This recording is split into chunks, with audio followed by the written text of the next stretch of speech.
How often do we procrastinate? How often do we say stuff like, yeah, I really should do that. I don't know. I guess I'm just lazy. We have a problem with too many choices, too many options, and not following through on any of them. Well, let me ask you a question. How many diets does it take to get down to where you'd like to be at? Just one. The one you stick with. How many times you have to reorganize your office, your desk, your approach to your business, your profession, before you begin to see some of the results you'd like to see? Just one. The one you commit to and stick with. You know the difference when I tell you I'm going to do something, I'm going to do it. You don't start things and not finish. You don't quit. There's nothing that comes out of quitting besides knowing that you didn't finish. We finish everything. You start it, finish it. When I pick it up and say I'm going to start it, I got to finish it. It all don't work. It all ain't the best. It all ain't knocked out the park. But I walk away saying I finished it. I did it. I thought they were still not going to do this because I want you to go. And if you don't win, you're upset. And you go back and win. So when it's all said and done and I look back, I can go, I gave it 100% and look at how good I got. Look at what I'm a product of. Don't try. Do. Forget about trying. Forget about making an attempt. Forget about testing it out. Although you may not end up in the profession or in the area that you're starting out, you don't want to go halfway. You don't want to just dip your toe in. You want to jump in hard. Do not try. Do. Go hard. It requires a tremendous amount of courage to say, I'm going to give this thing a chance. I'm going to give it my all. And if it doesn't work out, that's okay. But I know that I tried my best. Where are the warriors that say, I'm going to make a decision and I'm keeping it? Go deep into all these things that you love, 100%. Devote yourself to something bigger. Be decisive about what you're going to do. Say, I'm going to do it, and that's it. And then be disciplined about getting it done every single day, whether you like it or not. Keep the faith. Keep it. I'm going to stay in the race. I'm going to keep the faith. You ain't going to make me mad enough to get out the race. No. I'm not going to get tired enough to get out the race. He's done so much for me. How do you keep the faith? How do you keep your head above water? How do you march against the tide? How do you stand up when everybody around you seems to be falling down? How do you keep firm and solid footing when everything underneath you seems to be slipping away? How do you keep the faith? Number one, you got to be a fighter. Faith into action equals manifestation. Nothing is done without willpower. I want you to think about your major goal. And I want you to have a big goal. Why is that important? Because in order to do something you've never done, you've got to become someone you've never been. You have greatness in you. If you don't have the money, and if you don't have the contacts, if you don't have the relationship, none of those things matter. If you have a goal and dream, if you have the willpower to go after it, you can never lose faith. That's the key. You have to believe in something that you can't see. You have to believe when you don't see no way how. Faith is the belief in things that you cannot see. You have to buckle down and keep believing. If God told you you were going to be rich in August of 2021, do you know how crazy you would talk to people from now until then? Because you know on August of 21, I'm going to be rich. But he don't tell you when the package is going to arrive. So here's the deal. He wants you to stay in faith to receive the package. Because he only delivers to Faith Street. If you step off over here to I don't see how Boulevard, he don't ship there. He does not ship there. He only sends the boxes to Faith Street. Once you believe you deserve something, then you've at least opened the door to walk into the room of success. But prior to believing you deserve it, you can do all the work, all the calls, all the mechanics that the other people do. But if you don't believe you deserve it, you're never going to even walk into the room and sit at the table to have a chance to get your piece. The chair at the table, the space at the table is only reserved for those who believe they deserve to be sitting there. Hard work matters. Why does hard work matter? Well, hard work matters strategic because if you make more phone calls, you do the old adage, right? Show up earlier than everybody else, leave later. But there's something more deep about that. Yes, making more phone calls, seeing more people, being more active, being busier, putting in more hours into something always gives you a strategic chance. But something powerful happens when you do things other people aren't willing to do. You begin to believe you deserve to have things other people won't have. And that's what gets you a seat at the table of success. Wisdom uninvested in labor is wasted. Even the highest of attitudes is faith. Faith uninvested is wasted, produces nothing. The name of the game is to put faith and philosophy into activity so that it starts making progress, turning nothing into something. How do you do that? Here's how you start. There's 3 steps to it. Number 1, imagination. Now, imagination is not tangible, but it is almost real. Almost real. It's not real, but it's almost real. But it's hard to say that imagination is nothing. Imagination is not tangible yet, but it is the beginning of turning nothing into something. And so, as a result of developing the faith, I expand my vision of doing things beyond my comfort zone. So expand your vision. There are more millionaires have been created last year than any other time in history. It's easier now to create wealth than ever before in our economy.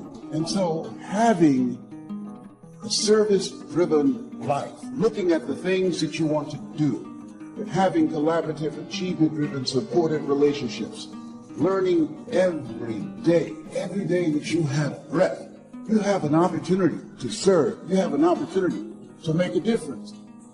A man without a dream or vision should perish. It's what God puts in your imagination for you to have. Everything God wants you to have, He puts it in your imagination. Albert Einstein said imagination is everything. It's the preview to life's coming attraction. It all happens at an appointed time, but you have to stay in faith for the appointed time to happen for you. I've been wanting to be on TV since I was 10 years old. You know how old I was before I got on TV? 38. 28 years after I wrote it on the paper. I won't be on TV. It took me 28 years to get on TV.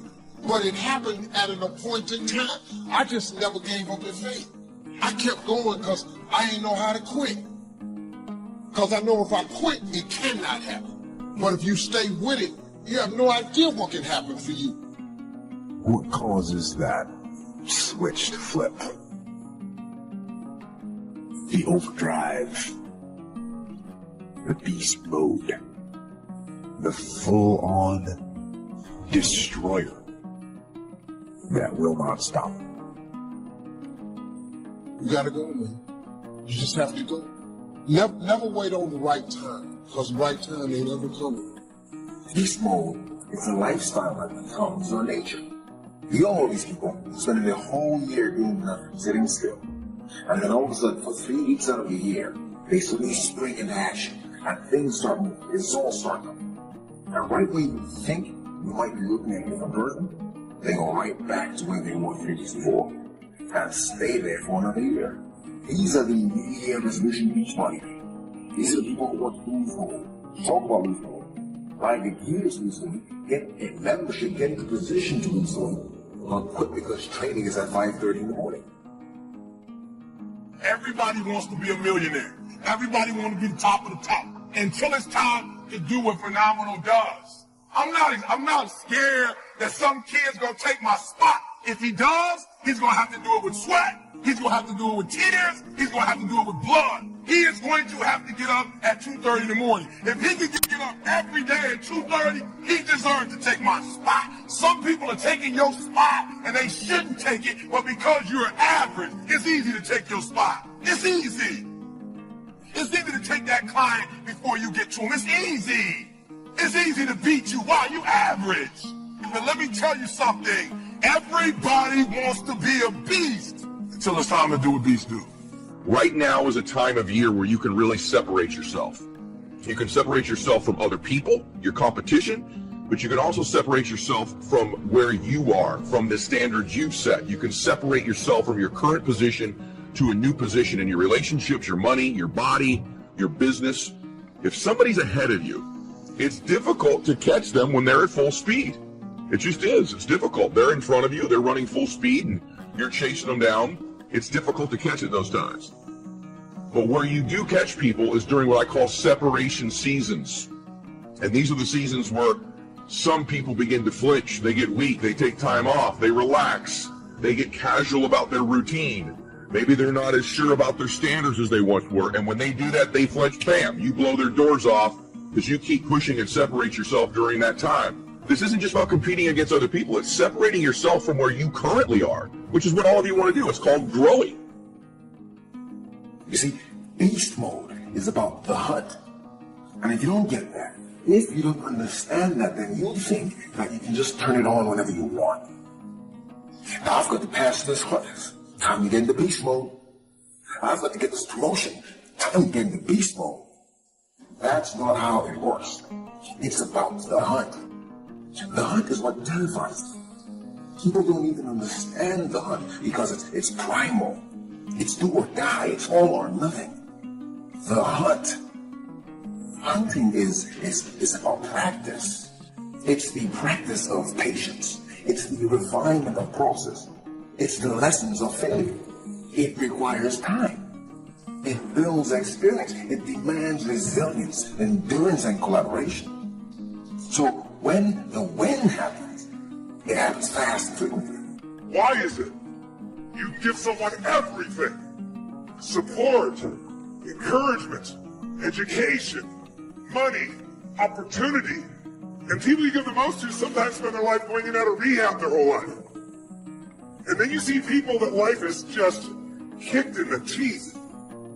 People have been through any form of abuse, mental, emotional, physical, any.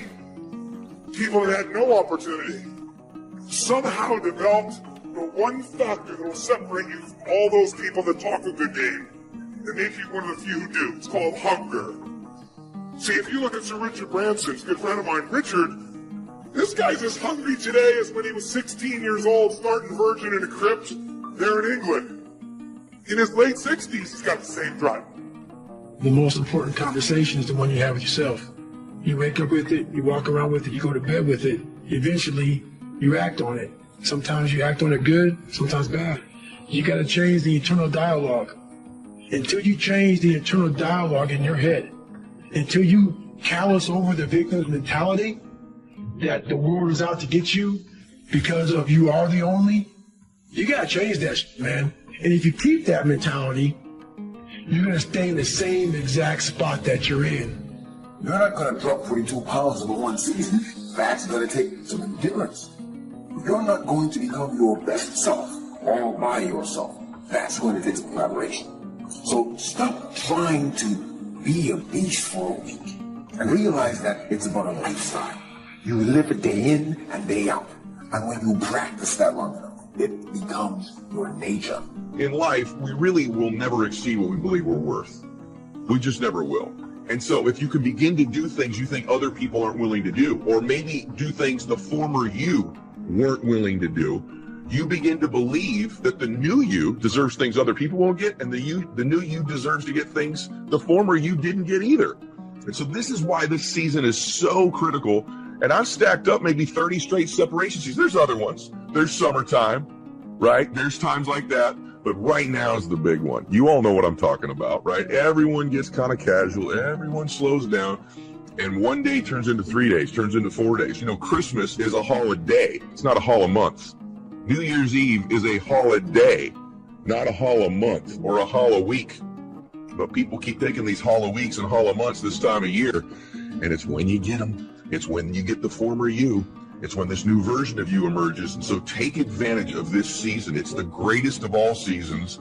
And I can tell you it's one of the reasons why, if I do have some good things going on in my life, is I separated during this time. I separated from the old me and I separated from my competition.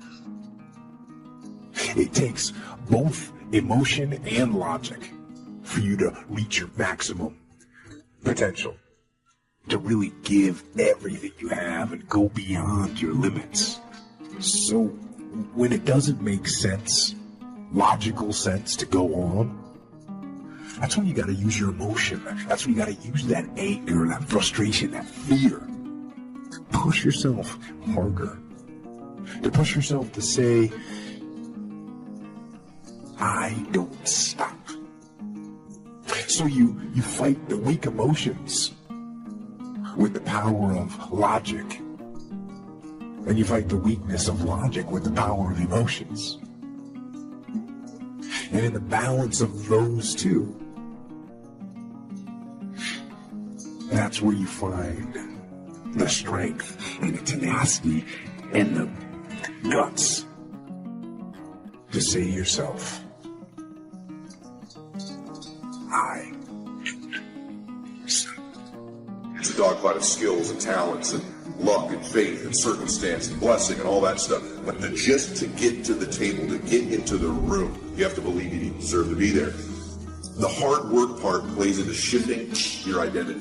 That over time, not even that long a period of time, when you're doing the things others are unwilling to do, you begin quietly to begin to believe that, oh, I deserve to be rewarded in ways these other people aren't going to be rewarded because I'm doing the things others won't do. And so the fastest way to change your identity, to change your belief, is just to flat get to work, to flat get there earlier, to flat leave later, to just make more calls, see more people, be more relentless, just pour ourselves into the work, because actually the hard work can in reverse impact our identity. And that's the key in changing your belief. So ask yourself this question, honestly, in whatever business you're in.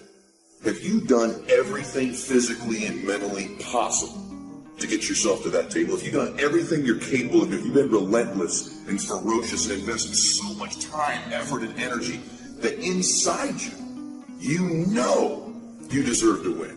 Or if you held something in reserve, if you've not really given it your best, if you kind of hope to get a little bit luckier, well, it's that little bit of reserve you hold back that will ultimately keep you from sitting at the table of success.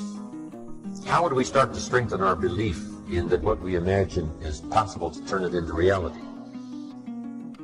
And there's 2 or 3 ways. One is to believe your own testimony. If you've done it before, why couldn't you do it again? If you've done it once, couldn't you do it the second time? Why not believe in your own testimony? I was rich by age 31 and broke by age 33. You know, I lost the money, but I didn't lose the skills. And that's what's important about personal development. You can lose the money, but not the skills, so who cares about the money? Unless it's getting late, right? And you're like 90, and, you know, it's a little difficult to go back to the streets, but hey, once you've got the skills, you own the skills. So we start with imagination, which is almost real. I mean, it's not real yet. It's not tangible yet, but it's almost real.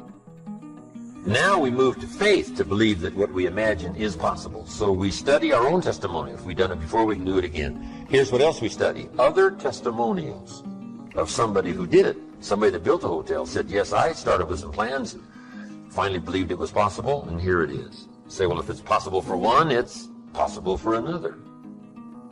In fact, sometimes when we hear the testimonial, here's how they finished. If I can do it, how they finish. You can do it. See, that's a classic testimonial that gives us now.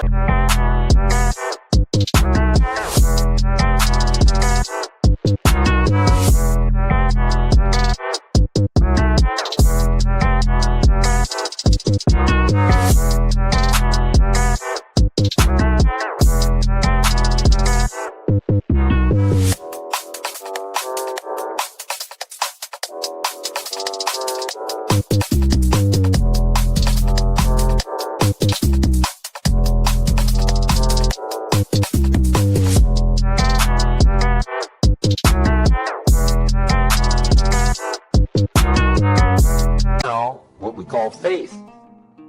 Faith is generated by what we hear, the vocabulary of what we hear, the vocabulary of what we read. That generates faith, to believe that it's possible. Now, faith is not reality. You can't say faith is nothing because it affects. It's like radiation. To us, it's nothing because it can't be seen. But radiation is so powerful it can kill you. Right? You can't see it, but it has an incredible effect. And that's true of faith. Faith can't be seen, but it has an incredible effect on your attitude, on your behavior, on your disciplines, on your work for the day, and all the rest. So faith is tangible in that sense, that it affects the emotions, it affects the drive. It's called the unseen magic. But now here's what we do with faith and imagination. We deposit it in disciplines and activity. Imagination without the activity is translated into reality, serves no purpose. But wisdom and faith deposited in activity creates reality. The reality of a career, the reality of a hotel that wasn't there.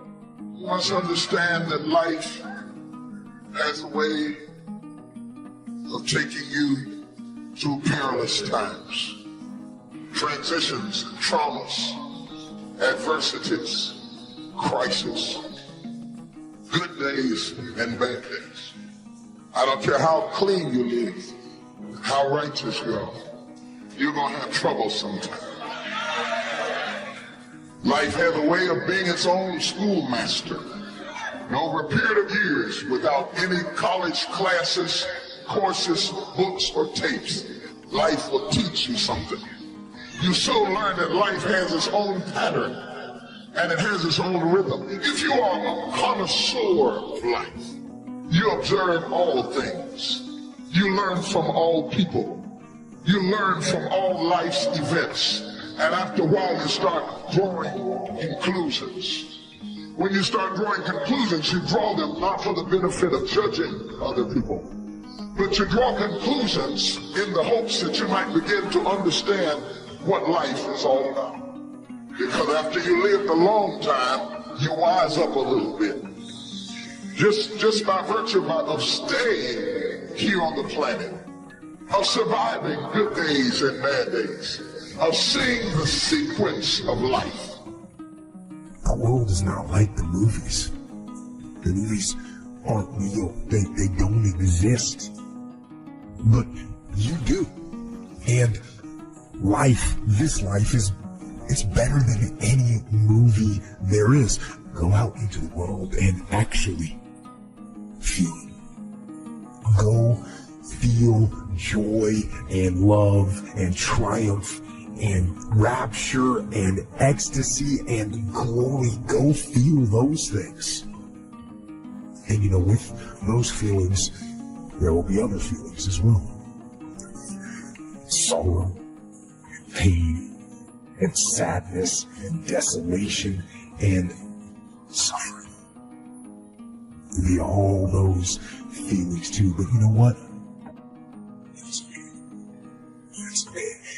Take both sides. Feel all that. That's what life is. Those feelings, those emotions, those highs and those lows, those are life. If you really want to be transformed, you have to live in intention.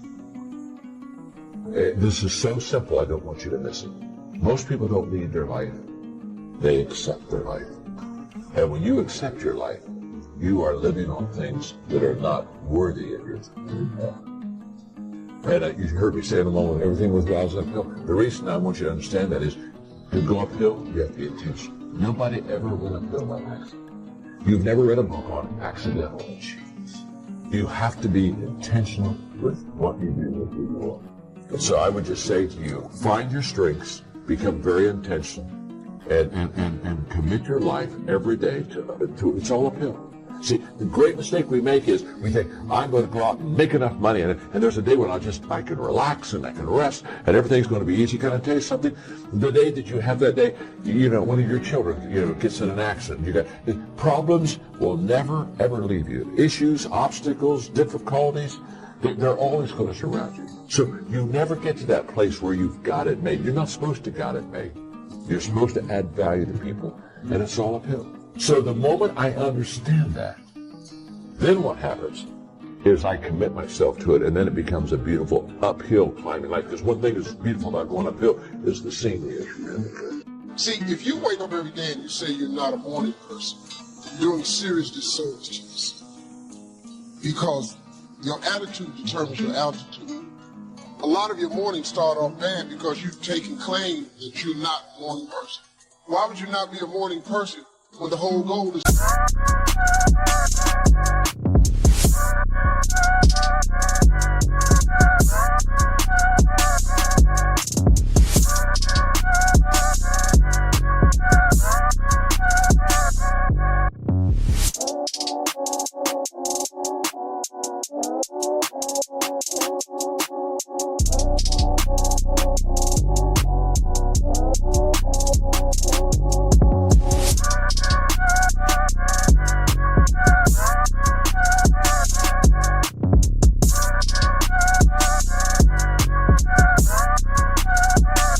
Wake up every morning.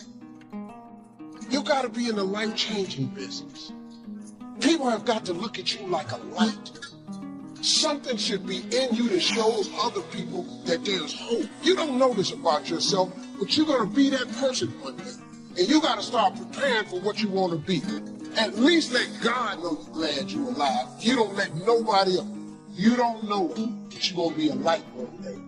And people are going to look to you for that light. I believe in winning the battle against yourself. Because there's a lot of things you can control. When you wake up, talk about making your bed. Make your bed. Make sure your house is clean. Make sure you get your breakfast. Make sure you shower, shave. Whatever you're doing, control that. Don't hit the snooze button. All these things are very important. That's been told a lot of times. Why don't you hit the snooze button? Because you wake up already down. You're already behind the power curve. So what happens when you hit the snooze button? You may not make your bed. You may not pick the right clothes out in the morning time. So that's the mindset that I think is important to bring with you every day you go, everywhere you go in life. Time is the inexplicable raw material of everything. With it, all is possible. Without it, nothing. The supply of time is truly a daily miracle, an affair genuinely astonishing when one examines it. You wake up in the morning and lo, your purse is magically filled with 24 hours of the unmanufactured tissue of the universe of your life. It is yours. It is the most precious of possessions. No one can take it from you. It is unstealable. And no one receives either more or less than you receive. In the realm of time, there is no aristocracy of wealth and no aristocracy of intellect. Genius is never rewarded by even an extra hour a day. And there is no punishment. Waste your infinitely previous commodity as much as you will, and the supply will never be withheld from you. You cannot waste tomorrow. It is kept for you. You cannot waste the next hour. It is kept for you. I have said the affair was a genuine miracle. Is it not? You have to live on this 24 hours of daily time. Out of it, you have to spend health, pleasure, money, content, respect, and the evolution of your immortal soul. Its right use, its most effective use, is a matter of the highest urgency and of the most thrilling actuality. All depends on that. Your happiness, the elusive prize that you are all clutching for, my friends, depends on that. How do you have time for anything? How do you have time to dick around on Facebook? How do you have time to watch hours and hours of TV? How do you have time to do anything? It's simply because that's where you put the priority. So don't tell yourself you don't have time. Just say it's not important. And maybe it isn't, and that's okay. But if it is, make the time to get it done. If you do what is easy, your life will be hard. Complain, point at your circumstances, give up your power, blame the government. If you do what is easy, your life will be hard. But if you do what is hard, your life will be easy. It's hard to make a radical change in your behavior. It's hard to take ownership. It's hard to swallow the bitter pill that wherever you find yourself, at some point in time, you made an appointment to be.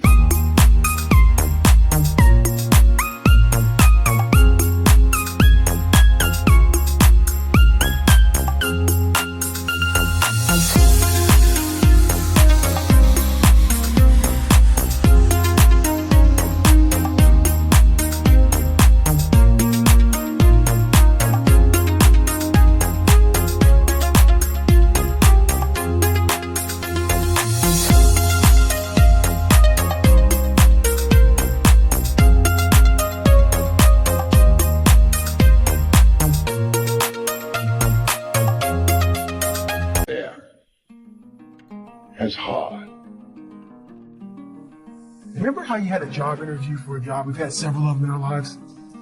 What did you do the night before that job, weeks before the job? You knew you had it. You prepared you had a bowl out for your oatmeal, your cereal, whatever you had in the morning time. Your coffee cup was out. Your clothes were laid out.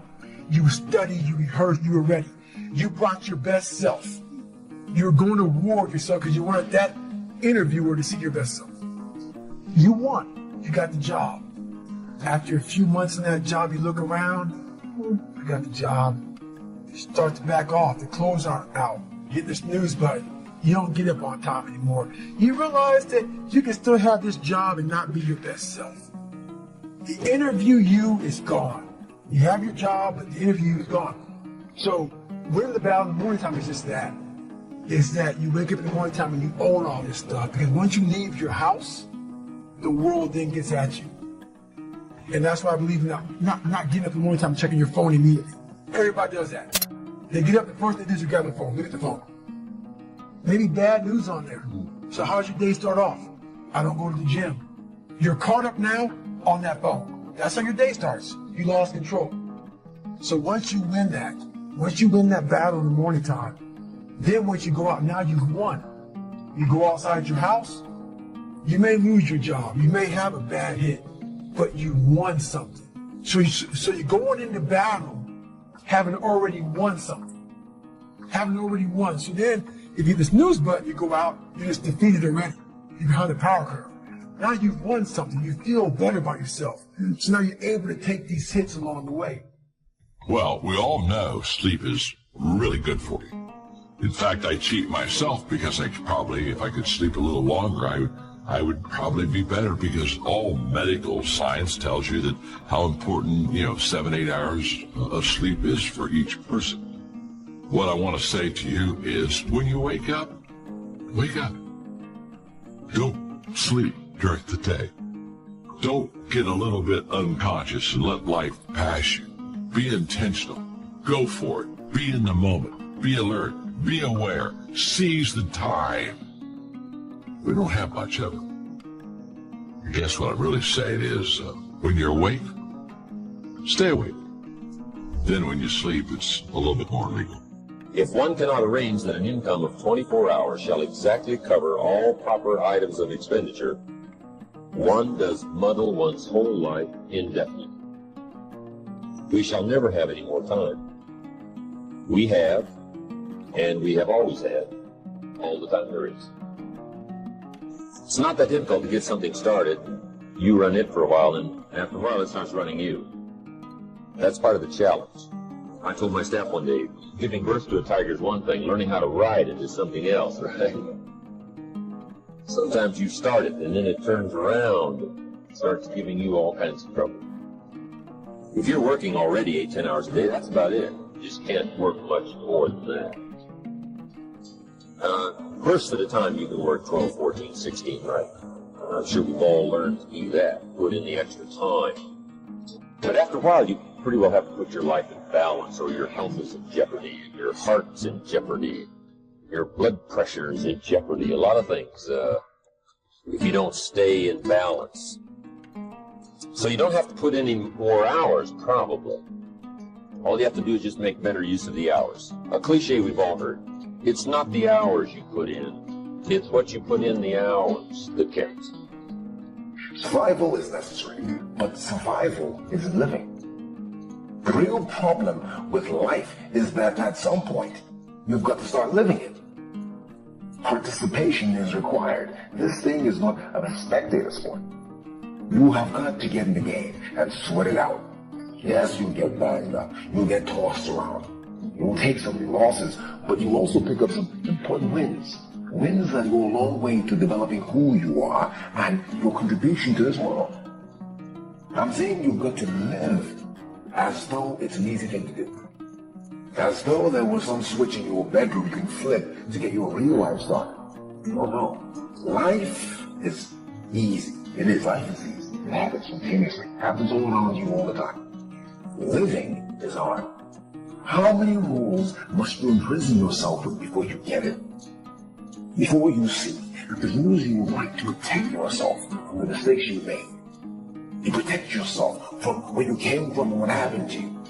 can become your prison if you're not careful. And I believe that that's what happens to most people. They go through life making tiny edits to live. Little footnotes that read, she said my teeth were crooked, so I won't smile with my whole face in. Because I got hurt last time, I won't trust again.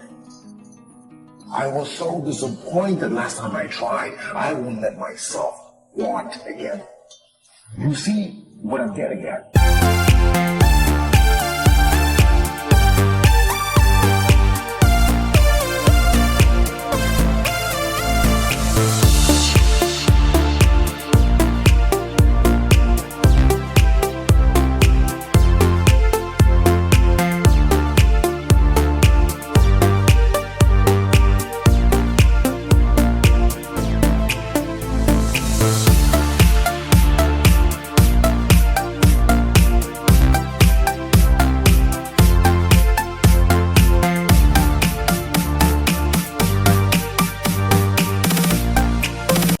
These rules start early, and sometimes they're forced on me. So I know living is hard. Being stuck in anger, that's a rule for how you should respond to a particular situation. Being ravaged by anxiety, that's a rule for how you should react to uncertainty. Indecisiveness, procrastination, these are rules for how you should react to opportunity. Rules, they're everywhere. Damn the rules and ask yourself, am I living? So make your own comic book. Make your life your own movie. Actually make it better than a movie. Not better because it's more adventurous or more romantic or more melodramatic. Make it better because it's real. So go out there, move toward the light, live. It's real, so it is better. And you know what? Real comes with some downsides. Real comes with some darkness. But that's okay. It's okay because we know the darkness, the light becomes even brighter. Am I going through life with my whole self? Am I fully experiencing the moments, or am I watching them go by? Am I doing all I can with the opportunities that life is presenting? Am I enjoying life, or am I managing it? Are my happiness and my joy conditional? If I died today, would my life have been fully used up?